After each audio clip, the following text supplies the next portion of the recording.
welcome, and it feels great to be back in Lithuania, and feels good to be here under this beautiful tree. Can you hear me? Yes. Yeah. So I have been invited here today to talk a little bit about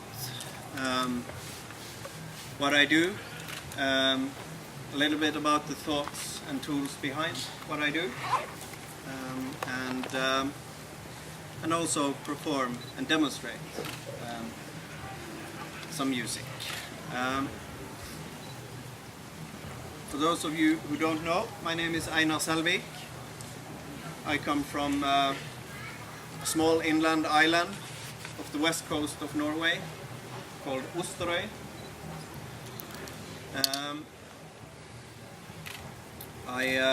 I've been a musician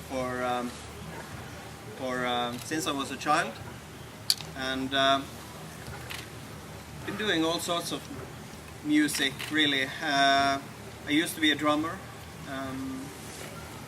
That was sort of my main instruments, but for the last 15-20 years I've fully dedicated myself to making new music using a selection of the oldest instruments and techniques and thoughts of the old Scandinavian tradition. For me, it's not about reenactment. It's not about romanticizing about the past or trying to copy the past in any way. For me, it's about making something new with something old, because if I would only go around and copy the past and try and implement that into modern society, which is completely different to the old societies, then I would never do anything else but scratch the surface. I would carry around a big sack of empty symbols, because there are a lot of things from the old traditions that are just as relevant today as they were thousands of years ago. It's exactly, it carries the exact same value and relevance. But on the other hand, there are also many things from the old tradition that simply does not carry meaning anymore, because we live in a totally different time. We have different needs, yeah, there are so many things, so the thought in Scandinavia or in Norway, people are not very much connected to the past. It's a lot of shame connected to our history for several reasons. One of the reasons is, of course, that we as a people, we relive our history mainly through the eyes of British and German Christian monks from medieval times. That's how. The image we get of our history is very unnuanced. It's all about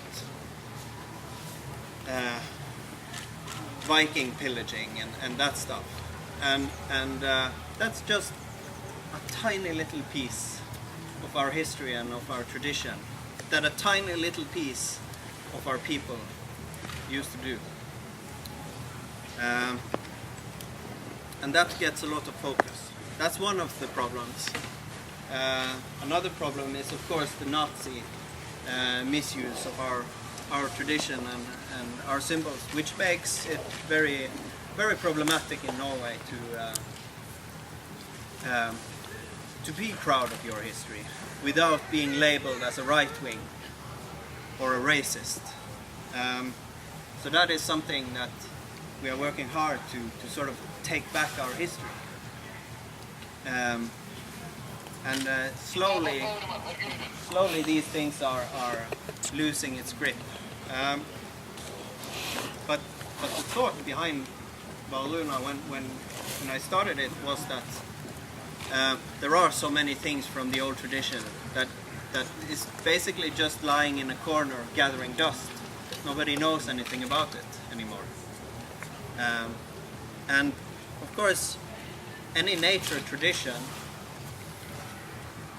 is shaped by its surroundings and its people. That's a universal law. All nature traditions all over this planet work like this. So your nature tradition is shaped, or tradition and culture at all, is shaped by your needs and your surroundings. That is what forms it. So that makes it timeless. That makes the old myths and the old wisdom regarding nature still relevant, because it's the same. And it's the old polytheistic way of viewing the world is actually something we could learn something from today, in terms of how we meet other people, how we meet other cultures, other religions, because in the old way of viewing the world, your belief is and your tradition and your culture is shaped by your needs, your forest, your river, your water, your mountain, its resources, your profession, and your neighbor's needs are governed by the exact same set of rules. So it doesn't matter what your neighbor thinks or believes. It doesn't really matter. And this is I think it's a very healthy way of viewing other people's traditions and cultures. That there is a respect for it and an understanding for it in the base.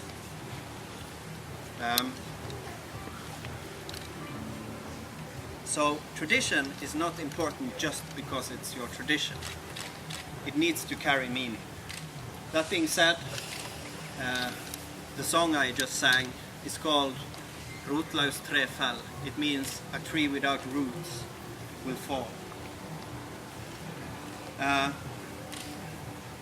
But if you as a tree only dig down in your roots, you won't see the sun, you won't grow. So it's important to look ahead more than behind. That is why I say that Wardruna is not about romanticizing about the past in any way. It's about making something new. The old songs are gone. We need to make new ones. That is sort of the thoughts behind it.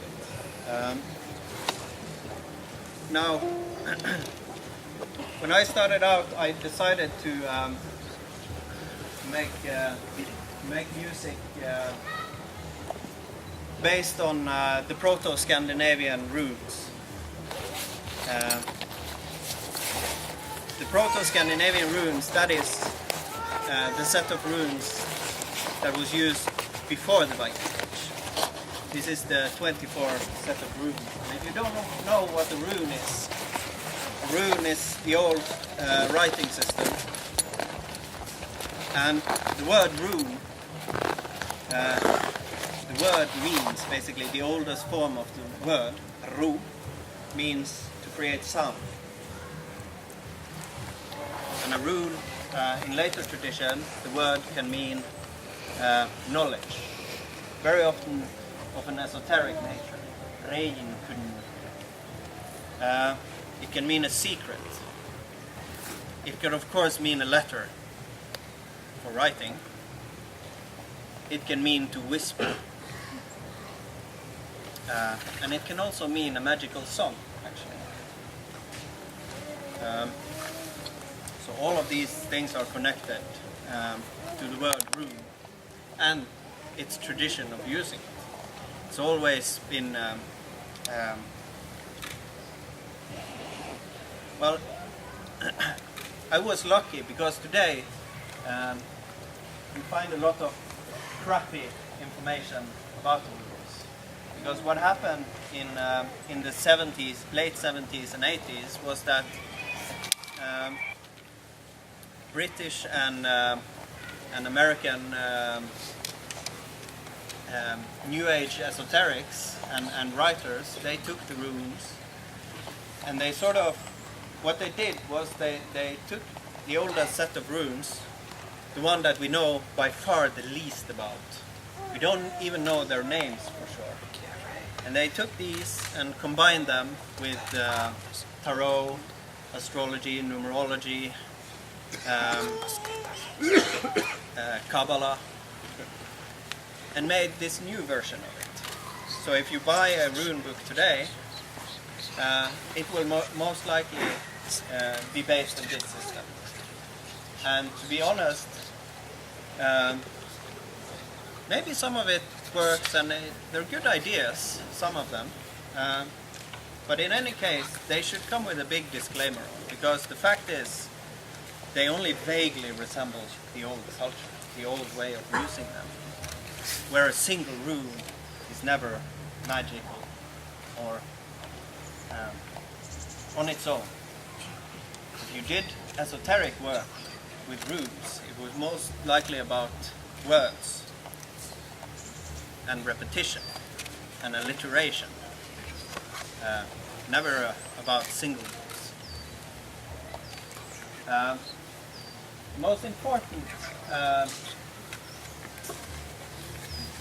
knowledge we have regarding the runes and their symbolic value. The reason why we know they have a symbolic value and the reason we know they had names is because there are some rune poems. There are several ones. Some of them are basically, you can see that they used it to remember the name of the runes or the sound it has. It's almost like a child rhyme. So there are three ones.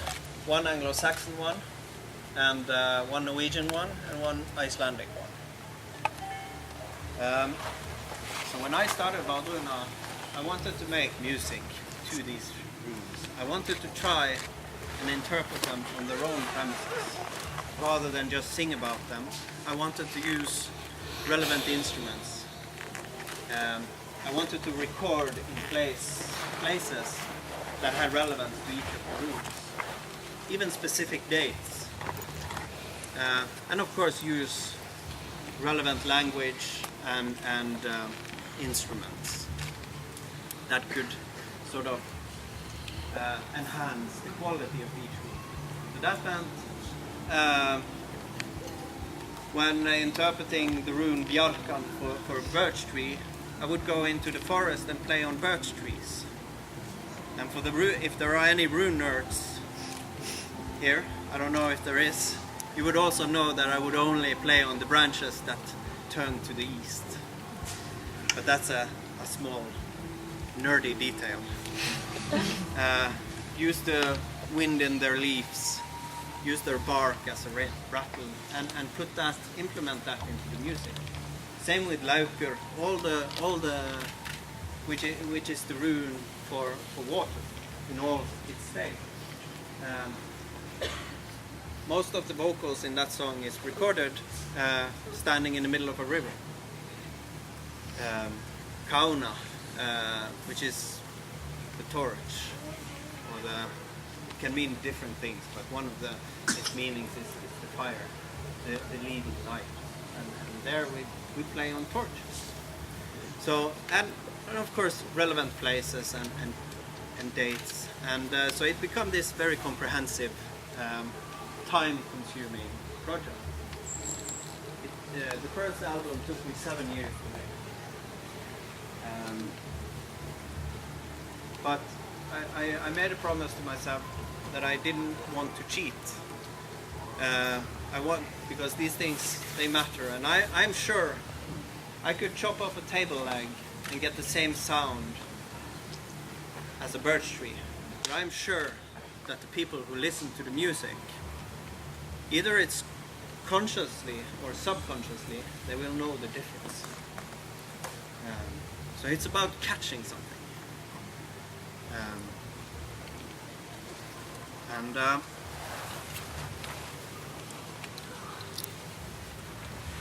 Yeah. I'm gonna play a rune song for you. It's the lyrics are based on a combination of the three rune parts of this song, along with my own words. It is the song. The sound is F. The rune is Feu, and Feu, translated plainly, it means wealth. It means to be rich, on earthly, not spiritually rich, but in physical. You are rich, wealthy, earthly wealth. It basically means, the word means cattle. That's a way of measuring wealth.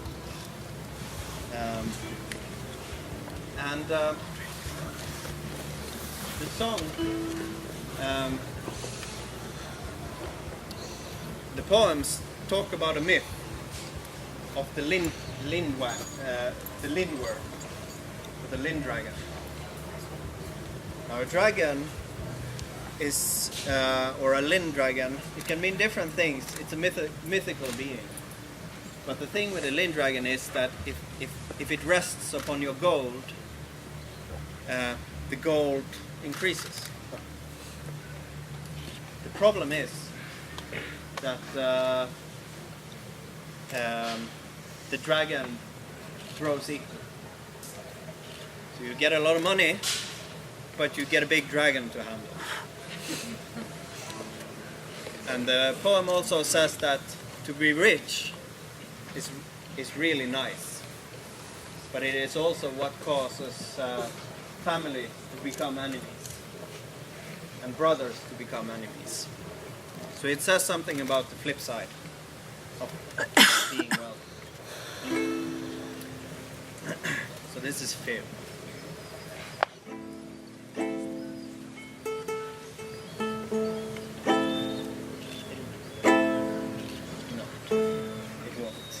Sorry, I need to.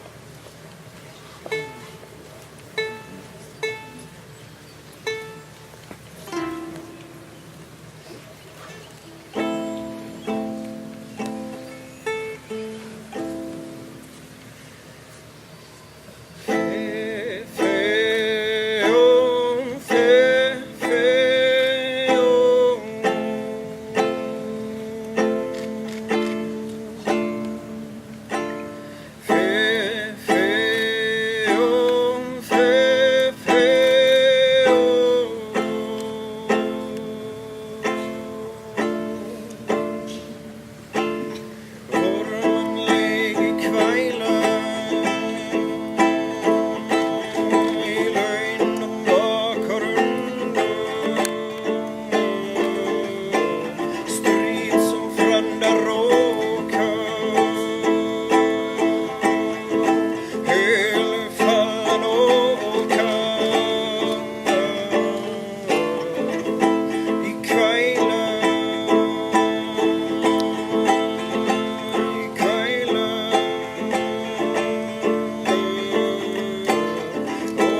this instrument, this is a lyre.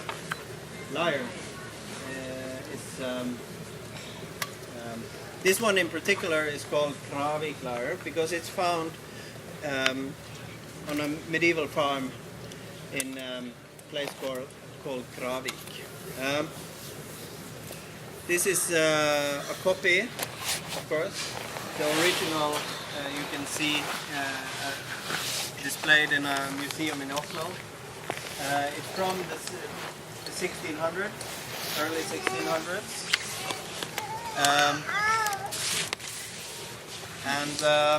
But this is an instrument type that you find, it's many thousand years old. You find it in Persia, you find it in ancient Greece, you find it all across Europe. It's a Viking Age instrument. Very often the ones we find in the Viking Age, they're a little bit longer and more narrow. And that kind of indicates that you can, they are more suited for playing like this with a pick. Whilst this, you can do both. It's quite suited to pluck it as well.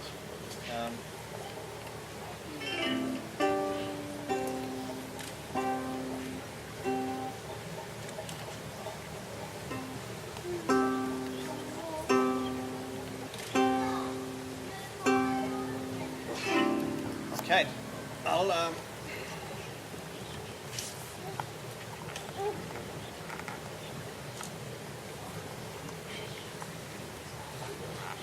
this is a goat horn. Bukkehorn, what we call it. And this is actually an instrument we have a living tradition for, especially in Norway and Sweden. It's like any horn instrument in our tradition, it's connected to communication over long distances. So in many ways, you can say that this is the mobile phone of the ancient times. So this would be a I horn 5. Because it has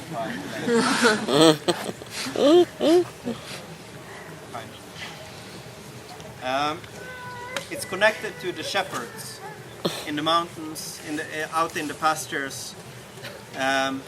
They would call home the animals in the evening.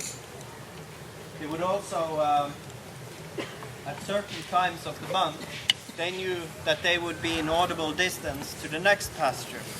They could send, there were different melodies to send messages. Yeah, I'm lonely.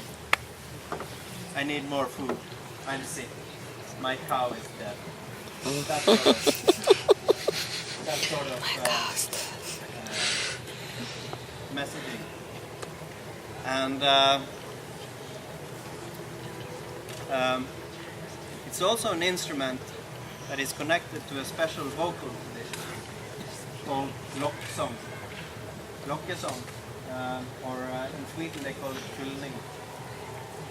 Lock, that means to lure, to pull, to call.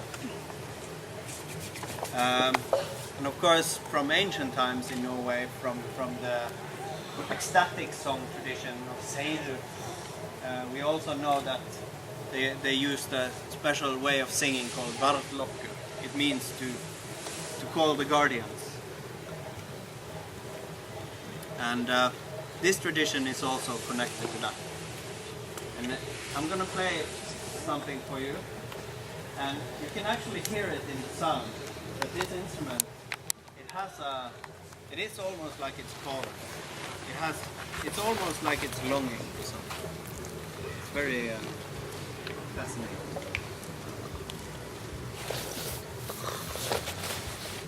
So, but the risk also of using nature instruments like this is that they're very sensitive to weather, and moist and temperature.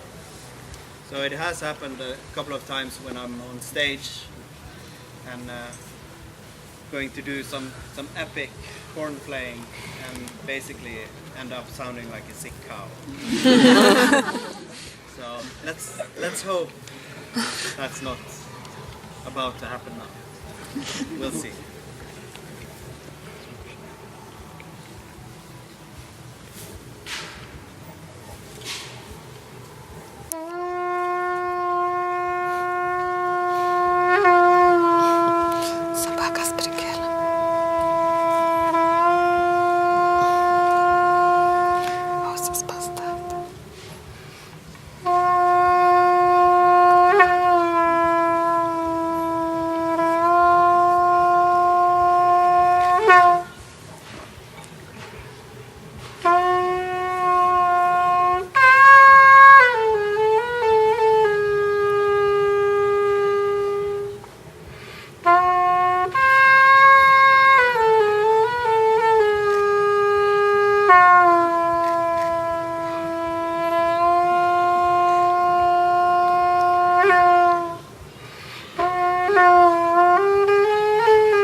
Are you all good?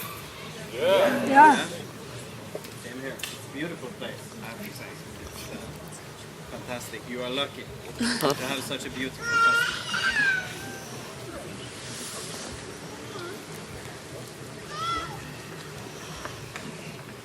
So, I'm going to do a very old poem that comes from Skaldic poetry. The most famous type of Norse poetry is Eddic poetry, where you have poems like Håvamål and Völuspå, which are most famous. But Skaldic poetry it's a different type. It's actually more complicated when writing. And of course, in these days, yet again, Ragnar Lothbrok has become a rock star. He used to be a rock star in Viking Age as well, or before Viking Age, which is of course one of the reasons why there are so many poems and stories regarding him and his sons.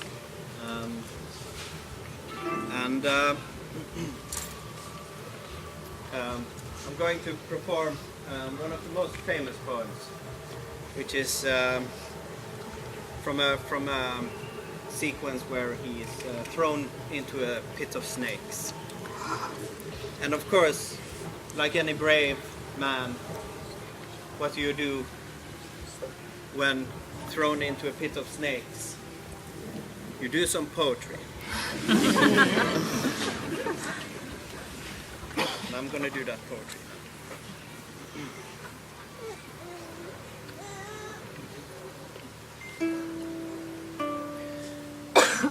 And one more thing. In terms of there are a lot of things from that we do not know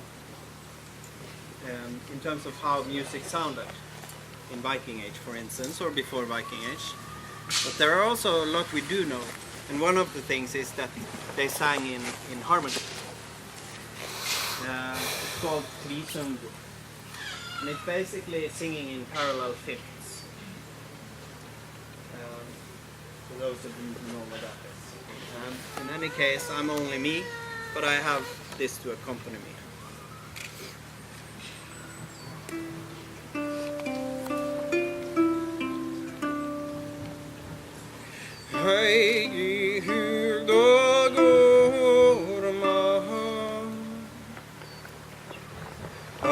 talar leigi mínu verð mjög morg og síni þátt minnst varir sjálfa eigi hulag og horma að talar leigi mínu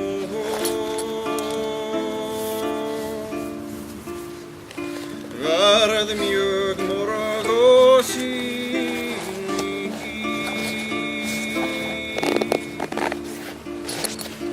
þátt minnst varir sjálfa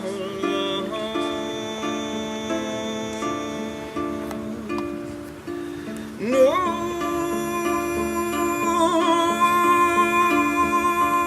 gnár of bragði og knær dýrum dæja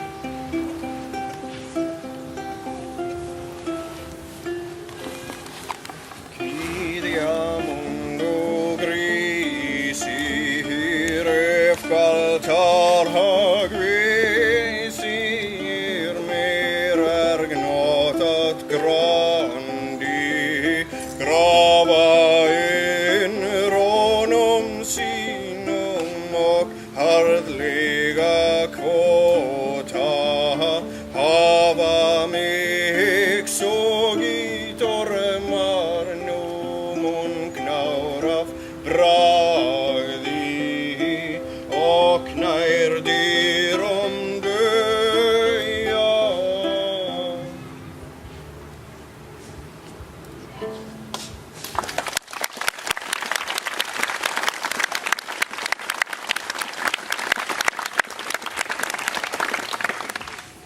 Thank you.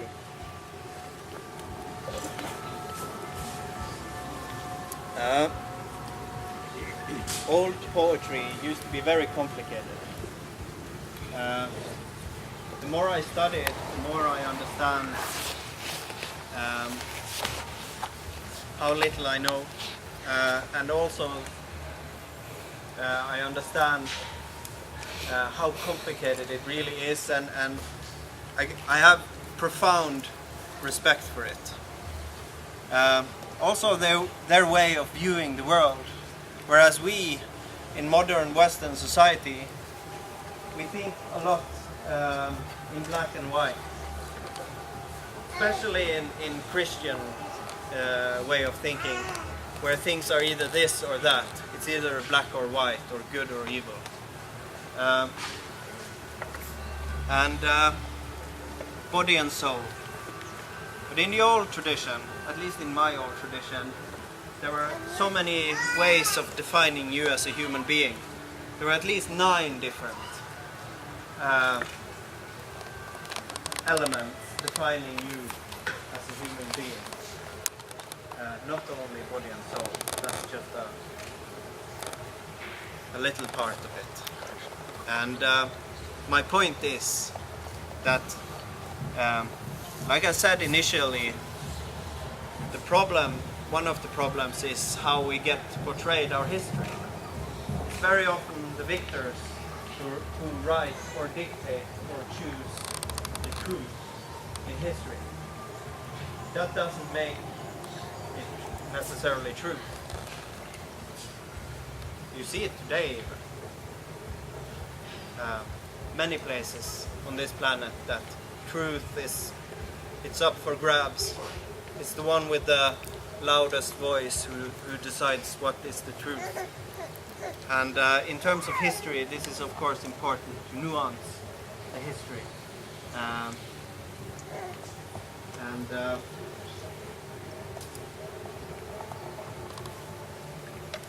I don't know what point I had about saying that, but because I forgot it. But it was probably something extremely smart.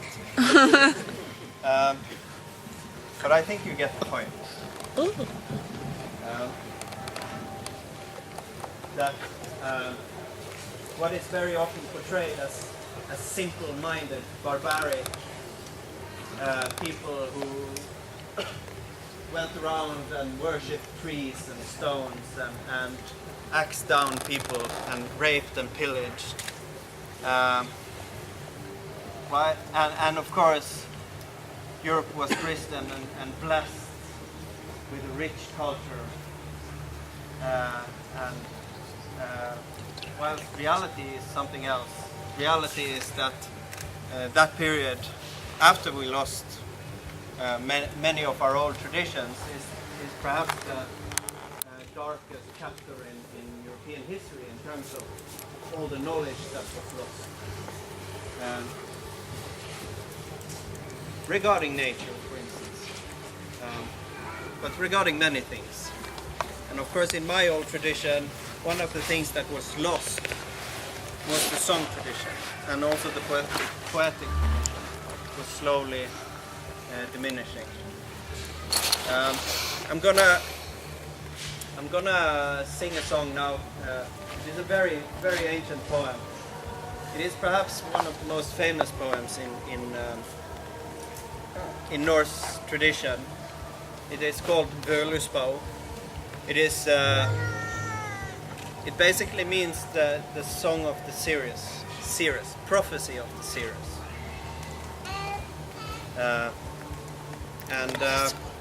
It is basically it is the poem where we know the myth about Ragnarok, which today is very often confused with Christian doomsday, which is not what it describes. It describes destruction, but in every death is life, because the old way of viewing the world wasn't linear. They didn't even view time as a line. They viewed it as a circle. Everything moves in cycles. Every year, every day, every second, everything. You see it in history as well, even.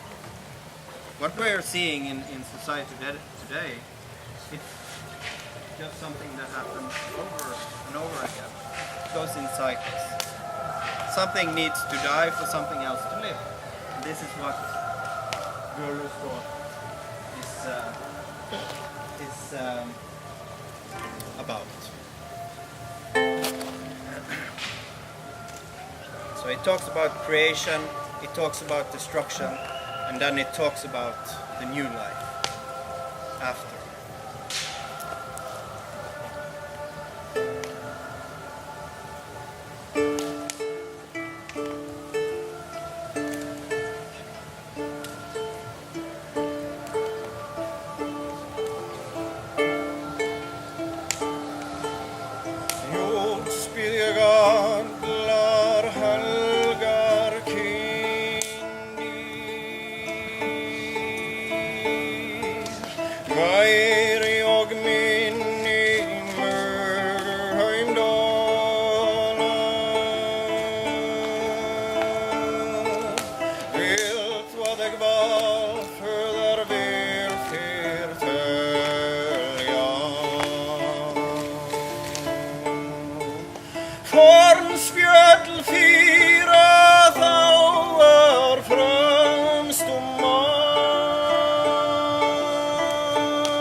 himni höjdar stjörnor.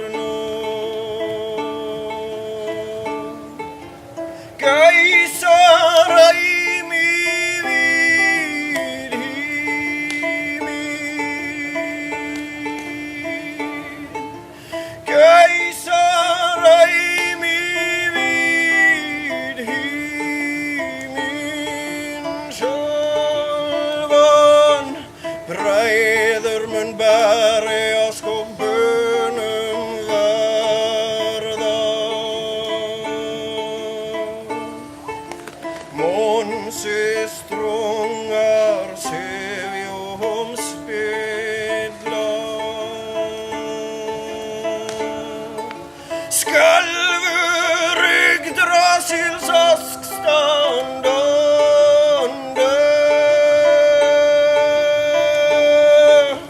Ivrig taldna trän jotun lossnar.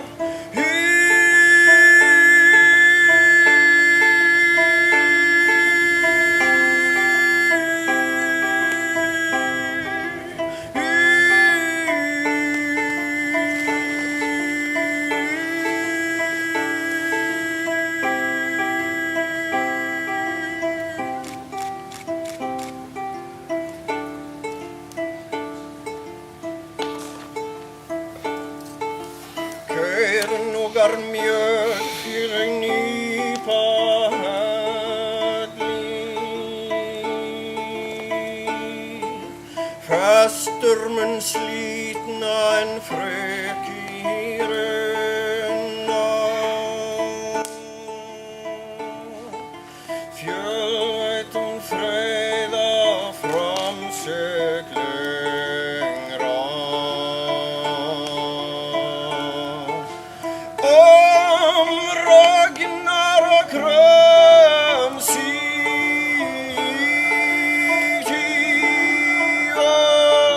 ser hon uppkomma ödra sinni. Jörður eigið jagrenna.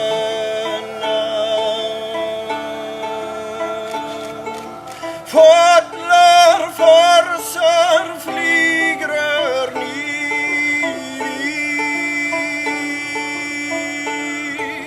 Sjávar á fjalli fiska veiðir. Sals er hún standa sólu fegra. Gulli þagðan ágimleið.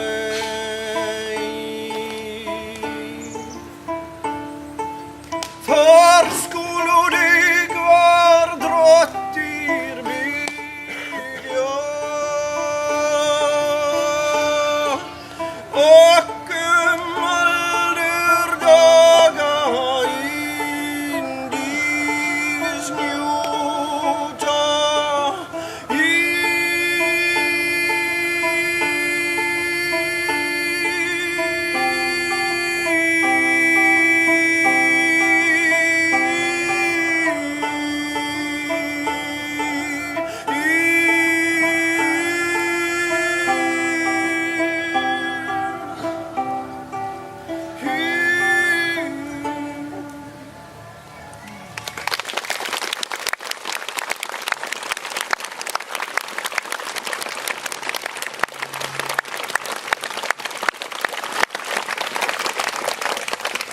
Thank you so much. It's been an absolute pleasure to speak to you all.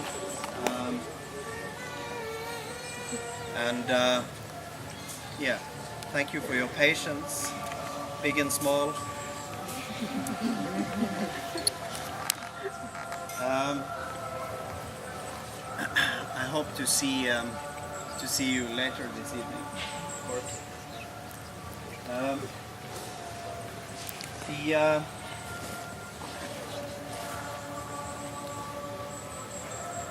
I think I think that the heart of Wardruna is in many ways similar to some of the thoughts behind this festival, and also a lot of the pagan traditions here in Lithuania. It's not necessarily about dreaming about the past, it's about taking the traditions into modern society where we actually live, and start something new. Like I said, in my case, in our case, I think you were lucky enough to keep more of your song traditions. We sadly didn't, so for us it's a lot about making the songs again. We had songs for all occasions. So this is sort of the core of what we are doing. So, but again, thank you so much for coming here, and for this shared moment. Yeah, see you later.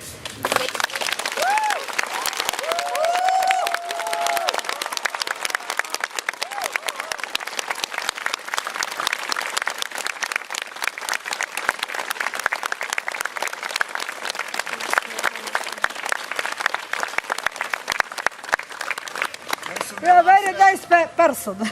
We have a present for our guests. For our dear guest, we have a present to remember his journey to Lithuania and to this place. This very authentic instrument.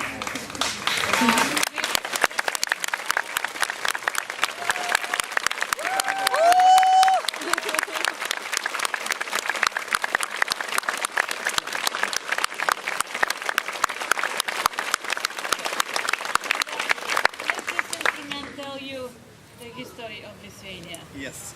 Thank you so Made much. by hand also. Yes. Beautiful. Thank you.